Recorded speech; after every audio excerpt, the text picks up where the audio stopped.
Prefeitos articulam uma proposta que eleva o fundo de participação dos municípios para bancar o piso dos enfermeiros. No Senado foi apresentado mais um projeto com fonte de recursos para o pagamento do piso. A sugestão dos senadores Alci Lucas para ajudar a garantir recursos para o pagamento do piso para os profissionais da área de enfermagem é reduzir a alíquota da contribuição social que os hospitais privados pagam sobre a folha salarial dos funcionários. Esse ainda é um paliativo que depende, evidentemente, ainda da questão, não é, dos municípios, das Santas Casas, de uma forma definitiva. Então vamos tratar em outros projetos que estão tramitando, ou até mesmo na reforma tributária. O piso salarial para os profissionais da área de enfermagem foi aprovado em julho deste ano e começaria a ser pago em setembro. Mas o Supremo Tribunal Federal suspendeu o pagamento até que fosse indicada a fonte dos recursos para cumprir a lei. A estimativa é de que o impacto financeiro da medida chegue a 16 bilhões de reais. Senado e Câmara se mobilizam para tentar encontrar fontes de financiamento.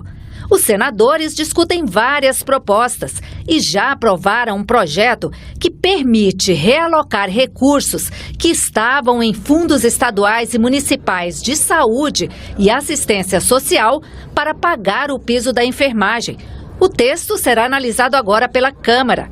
Os deputados também já aprovaram um projeto de lei complementar que destina recursos para que as Santas Casas possam pagar o piso. A Confederação Nacional dos Municípios quer garantir uma fonte de receita permanente para custear essa nova despesa com o pagamento do piso. Os prefeitos defendem principalmente o aumento de 1 ponto percentual e meio nos repasses da União ao Fundo de Participação dos Municípios, FPM. Segundo a Confederação, o impacto desse aumento seria de cerca de 10 bilhões de reais mensais. Isto vai suprir, né, a demanda que nós vamos gastar com os enfermeiros e auxiliares de enfermagem, técnicos de enfermagem. Então esse é um ponto, estamos colhendo assinatura, já estamos em fase terminal aqui na Câmara, e o outro projeto já entrou no Senado, o senador Wellington Fagundes, também, só que lá é 1%. Então nós vamos discutir agora esta fonte do financiamento. A promulgação dessa PEC, ela vai garantir que os municípios recebam esse recurso, não comprometendo os recursos, principalmente dos municípios menores, como é o caso da minha cidade. Centenas de prefeitos se organizam para ir a Brasília, a capital federal, pressionar os repasses da União que bancariam o piso salarial da enfermagem.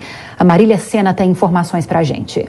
A ideia é pressionar os parlamentares para a aprovação de uma proposta de emenda à Constituição que garante uma fonte de custeio mais concreta ao piso salarial dos enfermeiros. A PEC apresenta a proposta de pagamento de 10 bilhões anuais, de repasses de 10 bilhões anuais para estados e municípios. O Congresso Nacional aprovou o piso salarial dos enfermeiros, o presidente Jair Bolsonaro sancionou, mas o Supremo Tribunal Federal barrou a viabilidade da lei. Segundo o Supremo, há um impacto na economia. Não existe a fonte de custeio para o piso salarial dos enfermeiros e o Supremo Tribunal Federal pediu explicações de onde viria essa fonte de custeio. O Congresso Nacional começou a aprovar projetos, mas projetos provisórios. Por exemplo, o projeto que saiu do Senado Federal, que aprova o remanejamento dos recursos da Covid-19 para o pagamento do piso salarial dos enfermeiros até o final de 2023. Mas os municipalistas não estão achando isso viável. Eles acham que essa proposta do piso salarial dos enfermeiros é uma conta que a União, o Poder Executivo, está criando para os estados pagar. Por isso, eles vão retornar a Brasília para pressionar a legislatura atual e os parlamentares eleitos para viabilizar uma proposta de emenda à Constituição que ajude os estados a pagar essa conta. De Brasília, Marília Sena.